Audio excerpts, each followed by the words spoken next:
Cloudcast Media.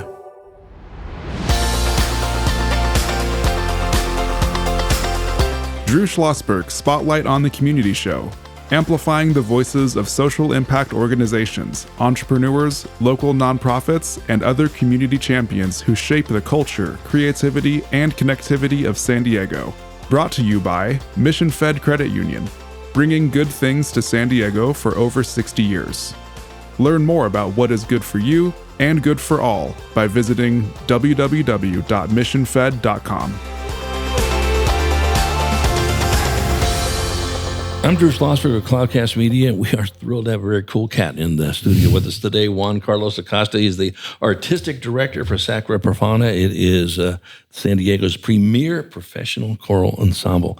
How you doing there, Juan Carlos? I'm doing very good. Thank you. Honored to have you on. We're joined by Isha Walia as our curiosity shipper. As our listeners know, we don't do internships at Cloudcast. We do curiosity ships. And Isha, now this is her 5th week of being a co-host, and the hits just keep on coming with some very cool people, huh? Very cool guys. Exactly, right on this over here. And so Isha will be an incoming junior at Northeastern University in Boston, and she actually leaves midnight tomorrow to begin her junior year. And I think hopefully because of the stuff she's learned this summer doing podcasts, maybe communications is a field you want to get into? I think I'm ready to switch over, yeah. I think you're ready to switch over. I know you have a question for Juan Carlos. Yeah, tell us, what's the mission of your organization? Yeah, SACRA PROFANA is a choral organization with a passion for contemporary music, a deep commitment to music education, and an engagement in the cause of social justice. So when did you get involved in music? Was it like really out of the womb? Were your parents involved? Brothers, sisters, aunts, uncles, pets? Absolutely. I mean, so this is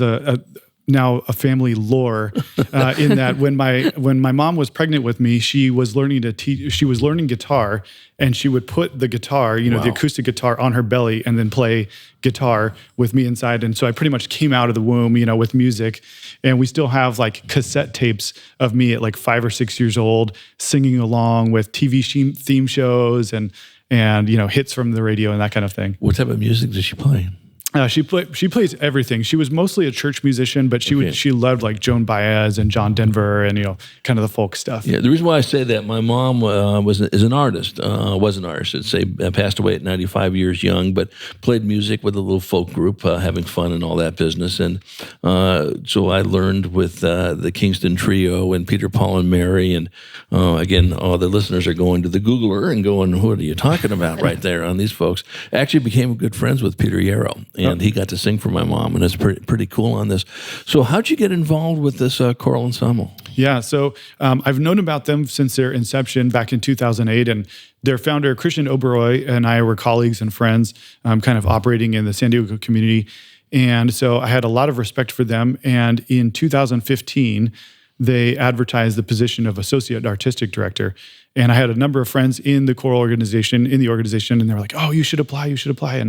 And so I did, and I got the position and have been running with it ever since. So how do you define choral music as opposed to other type of music? Yeah, so choral music is anything involving the voice, and it's centered around the voice, and that includes opera. But choral music really is about the group, in how we are collectively better than our individual, selves, and how we come together in that.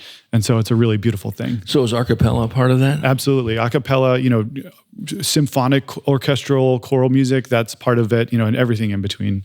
No, there are literally instruments that go along, or is it only the voice? Yeah, so we perform with a variety of instruments. We do a lot of a cappella music, but we also have a lot of piano accompaniment. We collaborate with a string quartet sometimes, or a brass quintet. We've sung with San Diego Symphony. We've and La Jolla Playhouse and all sorts of things. So, yeah. So why is San Diego such a leader in this area? It's I don't know that the community really knows that It's such a vibrant scene here, but we have everything from like historical organizations like San Diego Master Chorale and the La Jolla Symphony Chorus to, groups that serve specific segments of our population, like Voices of Our City Choir, which is for the unhoused, population of our choir. Nice. San Diego Children's Choir, and then, school choirs, church choirs, all sorts of organizations. So it really is a vibrant scene that I don't think a lot of people know about. Right, exactly.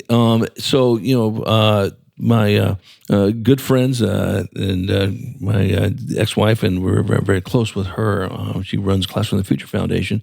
She comes from Wisconsin, so that's Barbershopperville and all that. Do we have barbershoppers out here? Absolutely. Yeah, we have actually award-winning barbershop choirs. The San Diego Sweet Adelines, I think it's called the San Diego Chorus. Right.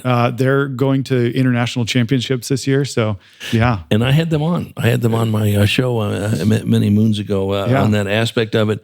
So is the idea to start with, you were 5 when you started singing, right? Yep. Maybe even younger than you, probably was singing in the womb, and who would have known on this?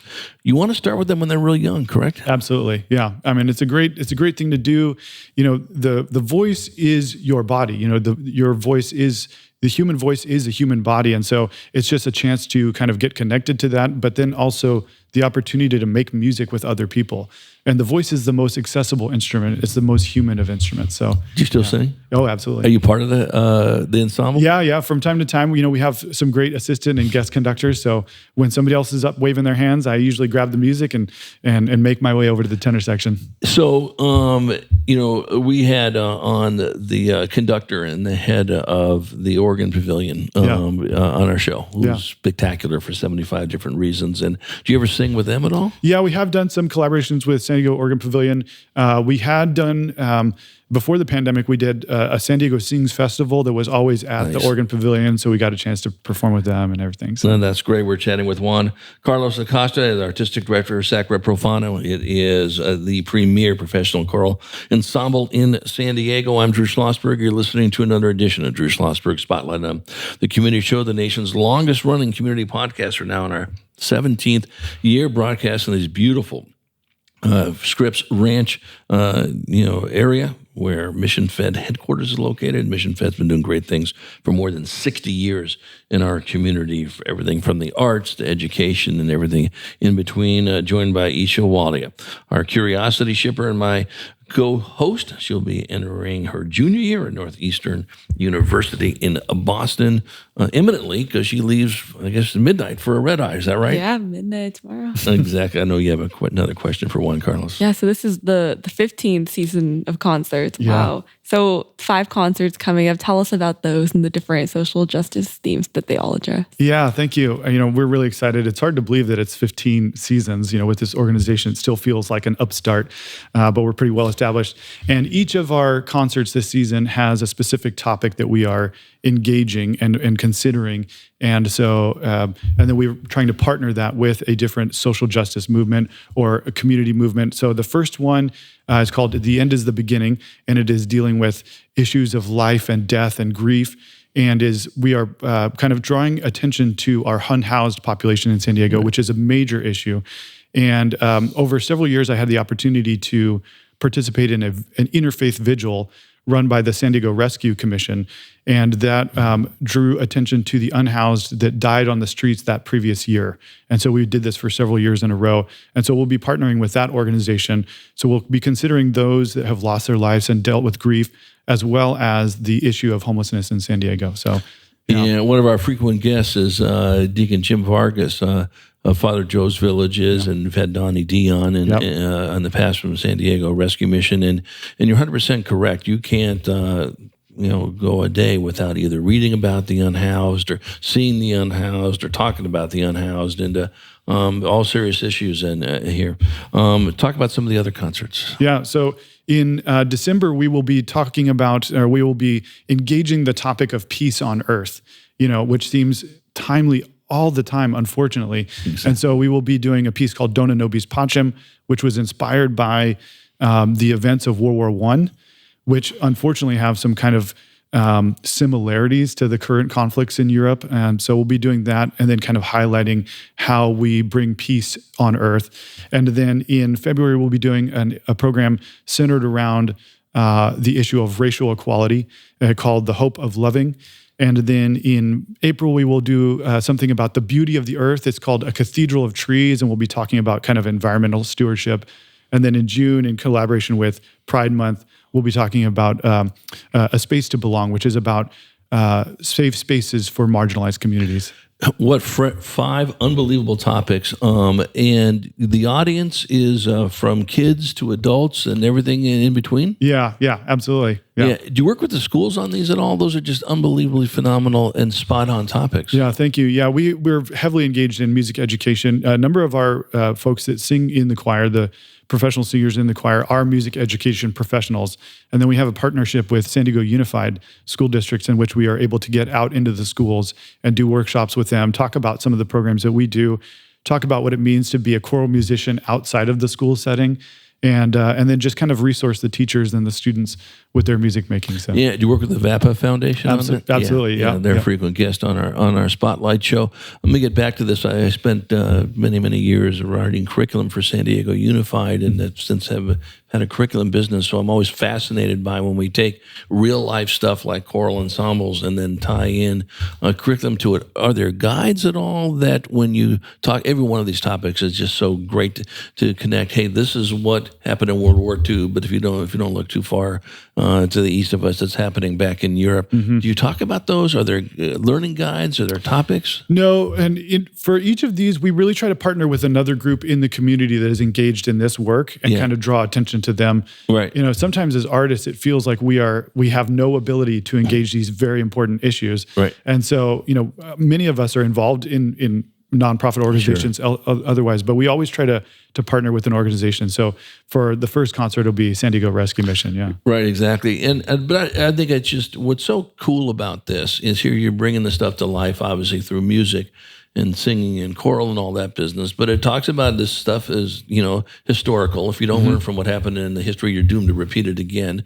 Something that some people in our country don't quite get. Sure. And we really can't talk about it enough. I mean, we're an apolitical show here at Spotlight in the Community, have been since 2007, but it's some things that are near and dear to our listeners' heart, and that is just, talking about how do we equal a playing field? How do we make people feel they're all a part of this? What a shock, right? Yeah, exactly. So music does. Music as someone that's a collaborator and brings people together. I think that's great. When we come back from break, Juan Carlos, we're going to talk about the upcoming concert on the 17th. The end is the beginning. Yeah. And then I know Isha always saves some questions at the end on how our listeners can support your efforts, and anything else you want to talk about, give that some thought as we go to a short break. I'm Drew Schlosberg. You've been listening to another edition of Drew Schlosberg Spotlight on the Community Show, broadcast at these really cool mission-fed studios in Scripps Ranch. We'll be right back with Juan Carlos Acosta, Artistic Director for SACRA PROFANA. When you do your banking with Mission Fed, you get great rates on auto and home loans. That's good for you, but something good also happens for a lot of other people. We're not for profit, so we put money back into the community to help lots of great nonprofits to keep San Diego strong. So you're not just getting something good, you're doing something good. Come to Mission Fed. It's banking that's good for all. Brand amplification is the DNA of Cloudcast Media, and our code is the powerful blending of sound, voice, and storytelling to lift local brands and their communities. Whether it is our Brandcast, Schoolcast, or Causecast platforms, the unifying ethos is all about this community, the one you call home. If you dare to dream and want to explore the brand amplification of Cloudcast, a national leader in local podcasting and other Winfluence strategies, please visit us at cloudcast.us.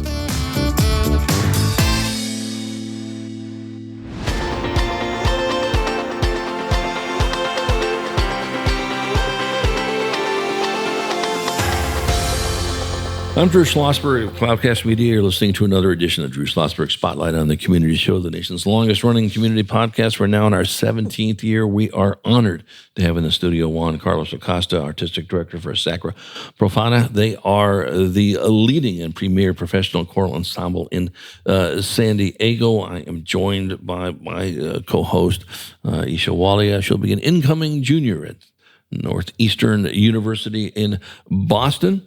And I think you're going to chat with our friend Juan Carlos about this upcoming concert, correct? Yeah, tell us more about this upcoming concert in a few weeks, right? Yeah.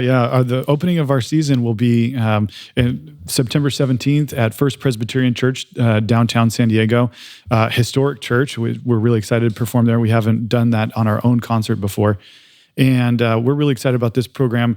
It's the beginning of our season. It's the beginning of their concert series season, but it is dealing with the issues of life and death. We're doing 2 kind of requiem settings that anchor the program. One is by young composer Dale Trumbore. She's based in Los Angeles and an award-winning composer, and she's composed what she's calling a secular requiem, which is secular text written by living composers, all female poets, about issues of life and death.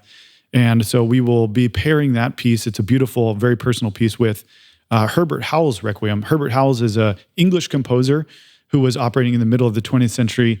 And this piece was only published in 1980, so relatively recently, and is considered kind of one of the gems of English choral music. So another very personal requiem setting. And then we have 2 other pieces that will be kind of pairing those with that have different perspectives of life and death. One of those being I'll Be On My Way by Sean Kirchner, who's another LA-based composer who writes kind of like folk Americana music. So we'll be really excited to present that program. And what is the venue for this? First Presbyterian Church downtown. And how do people get tickets? How do they go? Yeah, so they can go to the First Presbyterian Church website, but there are no tickets necessary. So oh, really? Oh, my goodness. Yeah. That's even better. Yeah. And then just, is it on your website too? Yeah, absolutely. SACRAProfana.org. Right. Wanted to give you a shout out for some of the awards you have won. One that's a little bit near and dear to my heart is in 2019, you got a Craig Noel Award. Yeah. And Mr. Old Globe.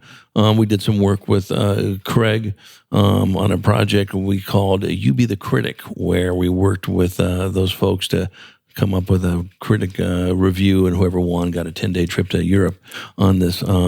That's quite an honor working with that. Did you know Craig? No, I didn't. But the work of the San Diego Theater Critics Circle is so important, in what we do. A lot of performers have antagonistic relationships with the critics, but what they do is so important in just kind of helping us spread the word and documenting what we do. So, without question, Isha. Yeah, tell us about a story that makes you most proud of your organization. Yeah, I was actually just reflecting on that this last couple of weeks because folks are going back to school, and I was thinking about some of the young folks that we've had that have gone through our education programs and about what they're up to now. We've got one of our former singers from SEI is finishing up a PhD in musicology, ethnomusicology at Cornell.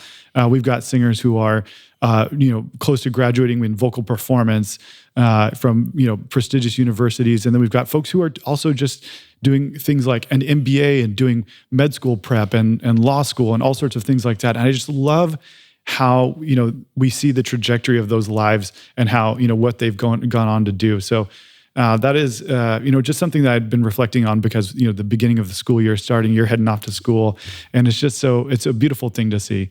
So that's one of the stories that I love to tell. Well, and you mentioned that the emphasis on social justice, which I think is so spot on, and people tend to misconstrue what social justice means. Sure. What it means is history. It means talking about where we've been in this country, where we're going, where we need to learn from these things. And this aspect of it, there's nothing more important right now what's going on. I'll ask you this, Isha, being a college student on this, do you folks talk a lot about what's happening in this world with, the goofiness with banning books and all that stuff, which I never thought I'd see in my lifetime, to be honest with you? Yeah, honestly, I feel like we do. And especially with like social media, I think it comes up a lot. Mm-hmm. And how do you guys react? Do you react to it? Are you on a bystander, or are you taking an active role? Honestly, I think it's just getting the word out about it. And I think that's what's so great about our generation is that we're not afraid to speak on these topics. No, I agree. My daughter is 29 and teaches in the Powell Unified School District. She's never afraid to speak up, thank God. I wonder where she gets that from. But, I think it is so important. And listen, we know that it's going to be your generation, Isha, that is going to be working shoulder to shoulder with folks like Juan Carlos and his team, especially as you talk about these very important, issues here, and I think you can't talk about it enough and make more people aware of this. Do you work with the County Office of Education at all? I know you work with San Diego Unified. Yeah, we have, absolutely. And there's, we've been presenters at they call it the Arts Mega Conference that has been in Balboa Park and participated in things like that. And then we've had outreach that goes not just with San Diego Unified, but to schools all over the county. Right. So what are some of the challenges? Has there been, who hasn't suffered a little bit with trying to get back from COVID and all that business? Yeah. But what are some of the big challenges you folks have? Yeah, I think, performing arts in general, I think people just got out of the habit of going to live theater, live, concerts and things like that. So kind of getting audiences back to that. Choirs were particularly susceptible. Early on in the pandemic, choirs were known as super spreader events. And it was, I think, very tough for artists, just in terms of morale, because breath is how we make our music. And breath was the conveyor of this disease. So it was, really personal and difficult for us. So kind of getting back to that and, bringing those audiences back, but then again, reaching new audiences is really important for us. Yeah, and I think, there's nothing, people who've been fortunate enough to see live performances, whether it's a Choral Ensemble or it's a Broadway San Diego play or, North, county theaters and all that business, there's nothing like seeing it in person, of course, and live and all that. And nothing wrong with seeing it streamed. Get it. If you can't get to it live, see it somewhere in that aspect. But talk about just the experience of seeing things live. Yeah, I think that it's a very different situation. We all love, the access to the streaming media, but the community that you experience in a live performance is very different. I think that, that's why like sitcoms included a studio audience, because you have that laughter there. That's right. It just changes how you perceive things. And then to just have those shared experiences are so important. Well, you're also playing off to seeing how the actors and actresses and the singers are performing, because you get that vibe, but also the person sitting next to you and seeing how they're reacting to something as well. In this, I mentioned that we were fortunate enough to work with the Old Globe folks and, of course, Broadway San Diego. Do you like seeing a lot of live performances? I love going to concerts and performances. How about performances like plays and all that? Yeah. It really does make a difference in that area on this. Isha, I know you got a sort of a final question. Yeah. What can our Spotlight on the Community listeners do to support you? I think SACRA PROFANA is a core organization that performances are daily bread. That's what the heart of what we do. We'd love to see folks out at our performances, but I would say just and getting involved and going to see any kind of performing arts. I don't believe in competition in performing arts. It's not really a thing. Somebody used the analogy that when the tide comes in, all the boats rise. So people, get a hunger for going to see concerts. So go see any kind of concert, a school concert, a church concert, San Diego Master Chorale, San Diego Bachlegium, any of those things, and their lives will be more rich. And we'd love to see them at our concert as well. I really want to amplify that, because that is absolutely spot on for 75 different reasons. Many years ago, I ran a program called Newspaper and Education for the San Diego Union Tribune, where we provide newspapers in the classroom. And our competitor at the time, and they did a great job, North County Times, also had a similar program, and they were very formidable in the North County corridor off of 78. And somebody asked me, would you rather them not use the North County Times program as competition? I said, no, I want them to. I said, I want people to be engaged in using that newspaper. If we're doing our job, maybe they'll come into our world in that aspect, versus they don't want to use the newspaper. And you're spot on what you're saying. You want them engaged in theater and so forth. And any type they do that is really important in that aspect of it. Any final comments, Juan Carlos? I just really appreciate the work that you all do and how you continue this message in the community. Yeah, promise me that you'll come back on, and if you want to bring in some people that are part of the ensemble, or if you want to bring in people that have benefited from it, from the school district and so forth, we'd love to have them join you. Fantastic. Thank you very much. All right, we'll consider that. We'll work with Elizabeth on that to get that all squared away. I'm Drew Schlosberg. You've been listening to another edition of Drew Schlosberg Spotlight on the Community Show, the nation's longest-running community podcast, now in its 17th year, broadcast from the beautiful Mission Fed studio studios here in Scripps Ranch, joined by my very capable and very cool co-host, Aisha Walia. She'll be an incoming junior at Northeastern University, leaving at midnight tomorrow to start her junior year. We hope you've enjoyed the show. You've been listening to an episode of Drew Schlosberg's Spotlight on the Community Show, amplifying the voices of social impact organizations, entrepreneurs, local nonprofits, and other community champions who shape the culture, creativity, and connectivity of San Diego community. Brought to you by Mission Fed Credit Union, bringing good things to San Diego for over 60 years. Learn more about what is good for you and good for all by visiting www.missionfed.com.